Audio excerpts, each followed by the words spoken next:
हाय, मैं हूं विकास और आप देख रहे हैं कॉमर्स फंडामेंटल। आज की इस वीडियो में हम डिस्कशन करेंगे डेथ ऑफ ए पार्टनर से रिलेटेड। एक पार्टनर की जब डेथ होती है, जिस तरह से हम एक रिटायरिंग पार्टनर को वो चीज़ें दिया करते थे, जैसे हम जो गुडविल का शेयर देते थे, रिवैल्यूएशन ऑफ एसेट लायबिलिटी जो करने के बाद जो प्रॉफिट बनता था उसका शेयर देते थे, या लॉस है उसका शेयर भी होता था।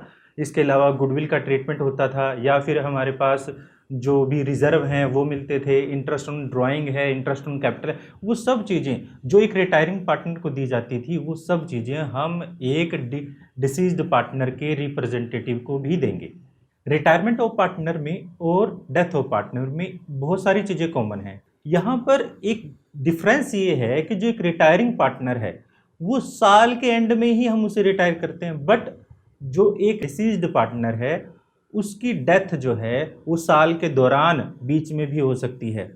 जब एक पार्टनर की डेथ होगी, जो रिटायरमेंट के टाइम में हम दिया करते थे उनके साथ का मतलब यहाँ पर revaluation of asset and liability किया जाएगा, गुडविल का ट्रीटमेंट किया जाएगा, रिजर्व दिए जाएंगे, अगर पार्टनर इंटाइटल था तो इंटरेस्ट ऑन कैपिटल भी दिया जाएगा, इंटरेस्ट ऑन ड्राइंग भी रहेगी। सब कुछ होने के अलावा जो एक पार्टनर की डेथ जिस डेट को हुई है उस डेट तक का प्रॉफिट भी, उसका शेयर जो बनता था वो प्रॉफिट का शेयर भी उस पार्टनर को मिलेगा।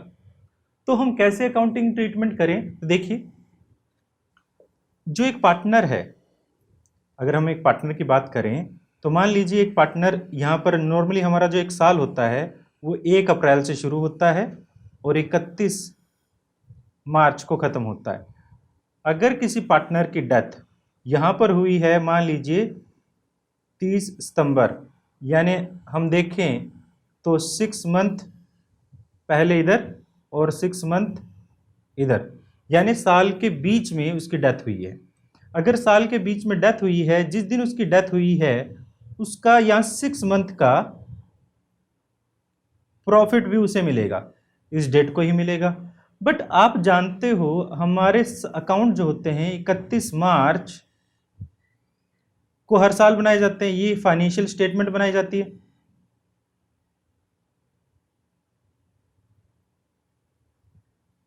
फाइनेंशियल स्टेटमेंट में हम नेट प्रॉफिट और नेट लॉस जो है वो पता करते हैं फर्म का।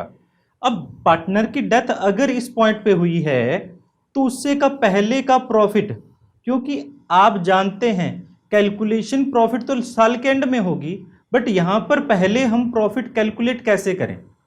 तो जो पहले का प्रॉफिट होगा वो प्रीवियस ईयर के बेसिस पे होगा।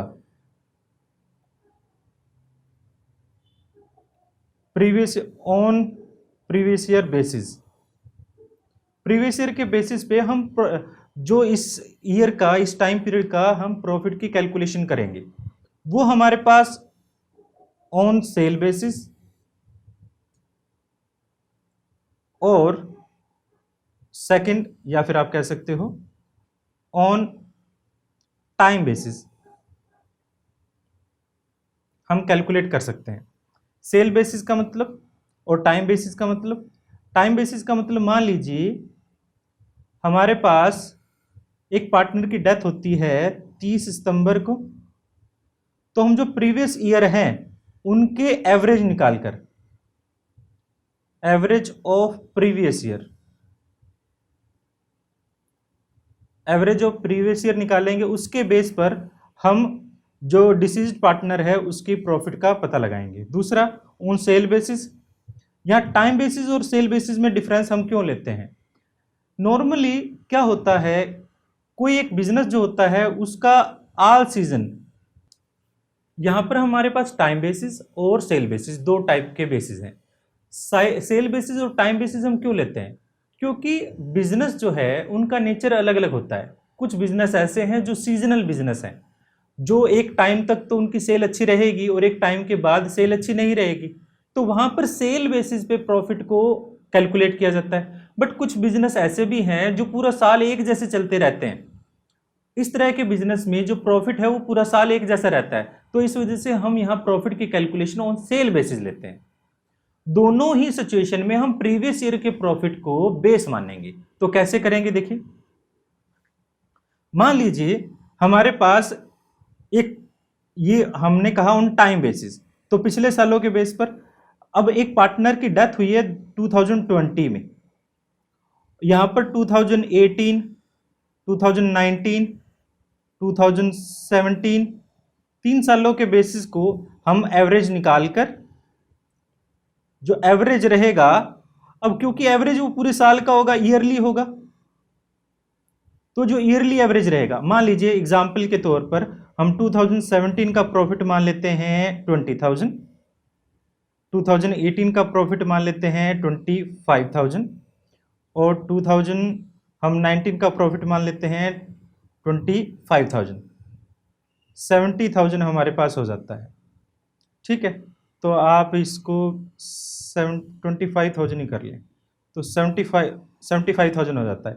इसका एवरेज लें तो 25,000 ही रहेगा। तो हमारे इस साल का प्रॉफिट भी हम अज्यूम करेंगे, क्योंकि प्रॉफिट अभी तक कैलकुलेट नहीं हुआ। वो कैलकुलेट कब होगा? 31 मार्च को ही होगा। हमें अज्यूम कर रहे हैं कि 25,000 हमारा प्रॉफिट है पूरे साल का।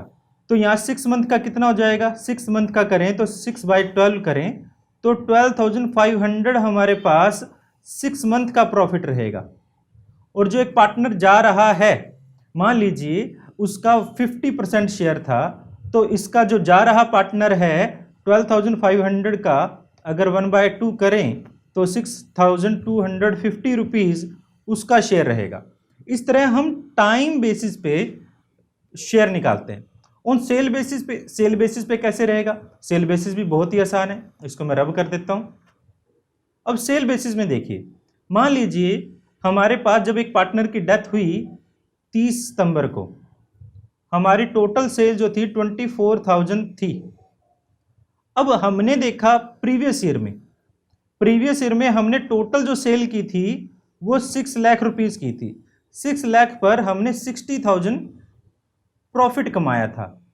तो हम पता लगाएंगे इस 24,000 में हम कितना % प्रॉफिट कमाएंगे। तो इसका पता लगाने के लिए हमारे पास सीधा सही है, ये 6 लाख पर हम 60,000 कमा रहे हैं तो 10% हो जाता है। अगर इस तरह से पता नहीं लगा पा रहे तो प्रॉफिट को आप ऊपर रखिए, सेल को आप नीचे रखिए जो प्रीवियस ईयर की है, और करंट ईयर की सेल को आप मल्टीप्लाई कर दीजिए। कैसे किया आपने? Profit of previous year divide by sale of previous year multiply by sale of current year. तो इसे करेंगे तो 24,000 आपका प्रॉफिट आता है। 24,000 ये 6 मंथ का प्रॉफिट है, अप टू 30 सितंबर तक का प्रॉफिट रहेगा। तो पूरे साल का प्रॉफिट नहीं है, ये सिर्फ 6 महीने का ही है। बट जो पार्टनर जा रहा है, मान लीजिए 1/3 उसका शेयर था, 1/3 शेयर था, तो उस जाने वाले पार्टनर का कितना हो जाता है? 8,000 शेयर ऑफ प्रॉफिट आ जाता है। इस तरह से आप शेयर ऑफ प्रॉफिट कैलकुलेट करेंगे। वैसे हम एक क्वेश्चन भी देख लेते हैं जिससे आपको सिचुएशन को समझना और ज्यादा आसान हो जाए। देखिए क्वेश्चन क्या है हमारे पास। देखिए अब क्वेश्चन देख लेते हैं। क्वेश्चन में क्या दिया गया है, हमेशा की तरह क्वेश्चन को पढ़ लेते हैं। A, B and C are partner in firm whose book value are closed on 31 March each year. ठीक है, ए डाइड, ए की डेथ हो जाती है 30 जून 2018 को, and there according to the agreement of their share profit of the deceased partner up to the date of death to be calculated on the basis of average profit of last 5 year. और पिछले 5 साल हमें दिए गए हैं। तो हम जानते हैं 1 अप्रैल 2018 से लेकर साल होता है 31 मार्च 2019। पार्टनर की डेथ होती है 30 जून, जो देखा जाए कब हुई है? 3 मंथ्स के बाद। और यहां पर कितने मंथ बचे हैं हमारे पास? 8 मंथ्स बचे हैं। अब ये जो पार्टनर है जिसकी डेथ हुई है, ठीक है, उस पार्टनर वो इंटाइटल्ड है। कौन पार्टनर की डेथ हुई है? ए की डेथ हुई है। ए को A is entitled, A is executor कह सकते हैं, ए इज रिप्रेजेंटेटिव,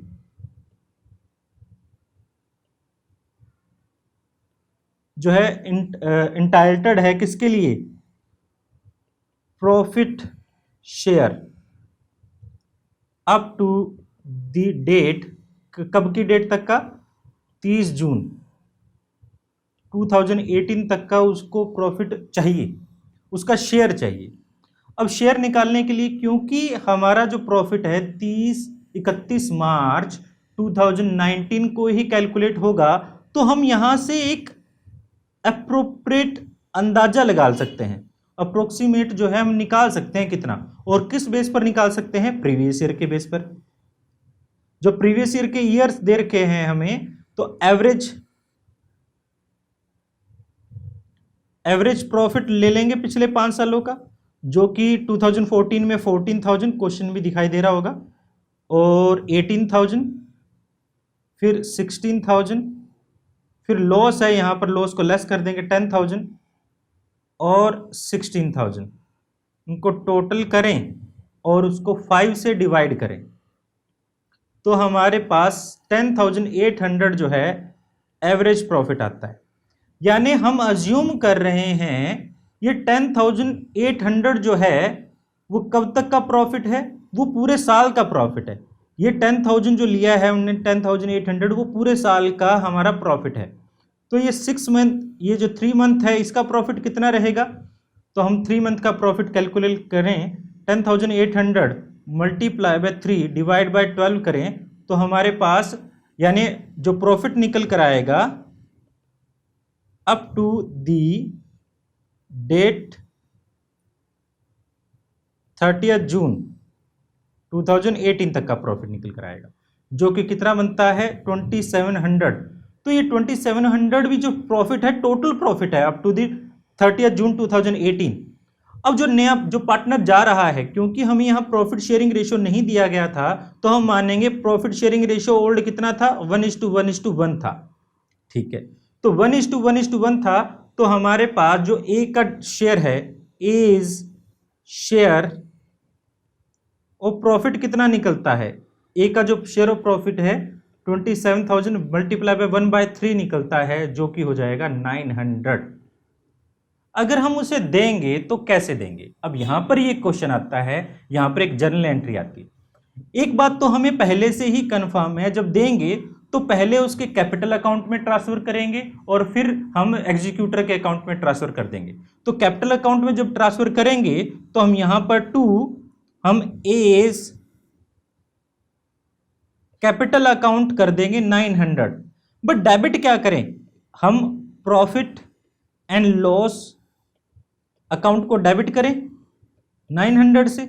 यहां पर एक छोटी सी मिस्टेक आप कर रहे हैं, देखिए, क्योंकि हमने जैसे पहले बात की, क्योंकि अभी तक इस साल के दौरान बीच में बात हो रही है, तो अभी तक हमने 31 मार्च 2019 जब आएगा तब हम प्रॉफिट को असरटेन करेंगे, प्रॉफिट का पता लगाएंगे फाइनेंशियल स्टेटमेंट बनाकर।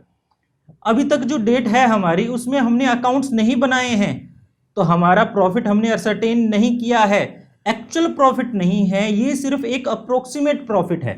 तो यहां पर हम प्रॉफिट एंड लॉस अकाउंट लेने की बजाय हम प्रॉफिट एंड लॉस सस्पेंस ले लेंगे। देखिए, हम यहां सस्पेंस अकाउंट क्यों यूज करेंगे, सस्पेंस अकाउंट यूज करने का मेन बेसिक पर्पस ये है, क्योंकि हमारा साल अभी खत्म नहीं हुआ है, तो हमें यहां पर पता नहीं है कि एक्चुअल प्रॉफिट और लॉस कितना हुआ है। हम जो डिसीज्ड पार्टनर है उसके रिप्रेजेंटेटिव को जो दे रहे हैं, वो सिर्फ एक आइडिया के बेसिस पे दे रहे हैं, पिछले सालों का जो हमारा ट्रेंड चला आ रहा है उसके बेसिस पे हमने क्या किया, प्रॉफिट को कैलकुलेट किया और उसके बेसिस पर ही हम जो जिसकी पार्टनर की डेथ हुई है उसके रिप्रेजेंटेटिव को दे रहे हैं। तो इस वजह से यहां पर सस्पेंस को यूज किया जाएगा, ना कि हम प्रॉफिट एंड लॉस को यूज करेंगे। ये वो सिचुएशन थी जब एक पार्टनर की डेथ होती है और हमें क्वेश्चन में कुछ बताया नहीं जाता। कहने का मतलब ये है कि जो रिमेनिंग पार्टनर हैं वो अपने प्रॉफिट शेयरिंग रेशियो में, न्यू रेशियो में कोई चेंज नहीं करते, क्योंकि क्वेश्चन में कुछ नहीं बोला गया, statement is totally silent about this, so that हम अज्यूम करेंगे कुछ चेंज हुआ भी नहीं।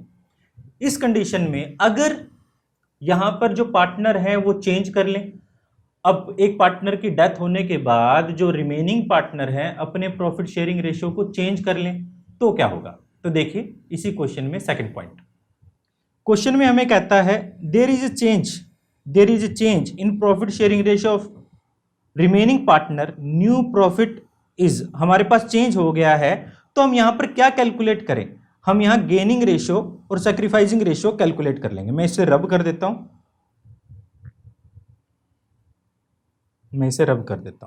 ठीक है। जो 900 रहेगा वो तो रहेगा ही रहेगा, बट अब जो 900 है वो कैसे दिया जाएगा, वो इस बात पे डिपेंड करता है कि जो पार्टनर रह गए हैं वो क्या कर रहे थे। देखिए ओल्ड रेशियो जो था, ओल्ड रेशियो ए बी और सी का 1:1:1 था, और न्यू रेशियो ए की डेथ हो चुकी है, बी और सी के बीच में 3:2 है, 3/5 2/5। तो हम यहां पर हम क्या करें, सेक्रीफाइस रेशियो और गेनिंग रेशियो कैलकुलेट करते हैं। तो यहां पर नॉर्मली गेनिंग रेशियो ही होता है, जिसमें हम new ratio minus old ratio करते हैं। तो new ratio minus old ratio करें तो हमारे पास बी और सी, न्यू 3/5 माइनस 1/3 और 1/3 है। तो यहाँ कैलकुलेट करें तो 4/15 हो जाएगा और ये 1/15 हो जाएगा। तो ये दोनों ही क्या कर रहे हैं, गेन कर रहे हैं। बीज गेन आ जाता है, सीज गेन आ जाता है। तो इनका रेशियो बनाएं, 4:1, 4/5 1/5 इनका रेशियो आ जाता है, ठीक है। अब यहाँ पर हम क्या करेंगे, जो ये जर्नल एंट्री होगी, अब ये जो जर्नल एंट्री होगी, ये 900 तो हमने जो देने थे, यानी हम पहले क्या कर रहे थे, 2A's कैपिटल अकाउंट कर रहे थे 900 से। अभी भी क्रेडिट तो कैपिटल अकाउंट ए का होगा ही, बट यहां पर अब सस्पेंस अकाउंट की बजाय जो पार्टनर गेन कर रहे हैं उनके कैपिटल अकाउंट को क्या कर देंगे, हम डेबिट कर देंगे। जैसे बीज कैपिटल अकाउंट डेबिट और सीज कैपिटल अकाउंट डेबिट। किस रेशियो में, 4/5 और 1/5। इस 900 को हम क्या करते हैं, डिस्ट्रीब्यूट कर देते हैं, 750 और 180। तो प्रॉफिट को भी जो दिया जा रहा प्रॉफिट है उसको भी पार्टनर बियर कर लेंगे इस तरह से। अब ये तो था हमारे पास वो सिचुएशन जब हम टाइम बेस करते हैं, on the basis of time जो है एक प्रॉफिट शेयर करते हैं। On the basis of sale करना हो तो इस क्वेश्चन में हमें क्या दिया गया है, सारा on the basis of sale, देखिए Sara, Sita and Meena were partner in a firm sharing profit loss in the ratio of 2:2:1। Sara died 30 जून 2017 को इसकी डेथ हो चुकी है, ठीक है। हम अकाउंट कब बनाते हैं, हमारा जो साल होता है 1 अप्रैल 2017 से लेकर 31 मार्च 2018 तक होता, बट यहाँ 30 जून को उस पर्सन की डेथ हो गई है, किसकी, सारा की, सारा की डेथ हो गई है। There were a whenever the firm closed its book on 31st of March every year, ठीक है, according to the partnership deed. ये पार्टनरशिप डीड में है, पार्टनरशिप डीड में है तो हमें मानना ही पड़ेगा। सारा रिप्रेजेंटेटिव, जो उसके रिप्रेजेंटेटिव हो गए, would be entitled to get share interim profit. Interim profit वो प्रॉफिट होता है जो साल के बीच में दिया जाता है, of the firm from calculated on the sale basis, sale of the sale and profit of the. देखो अब इस साल का नहीं, हमें पिछले साल का प्रॉफिट दिया गया है 2016-2017। इस पिछले साल के प्रॉफिट के बेस पर हम इस साल के प्रॉफिट को पता करेंगे। और हमें यह भी बताया गया है, अब देखिए यहां पे सेल एंड प्रॉफिट, पिछले साल का सेल था हमारे पास 6 लाख रुपए और प्रॉफिट था हमारे पास 1,80,000 रुपए, और इस साल की सेल अब तक की डेट में हमें 1,20,000 दी गई है। तो हम क्या करें, हमें यहां का प्रॉफिट निकालने के लिए प्रॉफिट को ऊपर रखते हैं और सेल को नीचे प्रीवियस ईयर का, और मल्टीप्लाई कर देते हैं इस साल के, ठीक है। तो हमारे पास ये पता लग जाएगा जो सेल प्रॉफिट हुआ है वो कितना हुआ है, 36,000। 36,000 इस साल का अभी तक का प्रॉफिट है। ये पूरे साल का प्रॉफिट नहीं है, ये अब तक का प्रॉफिट है। तो जो पार्टनर है जिसकी डेथ हुई है, सारा की डेथ हुई थी, सारा का प्रॉफिट शेयर कितना था 2/5, तो 36,000 का अगर हम 2/5 करें तो 14,400 जो है वो क्या रह जाएगा, सारा प्रॉफिट रह जाएगा। और इसके लिए हम क्या करेंगे, जर्नल एंट्री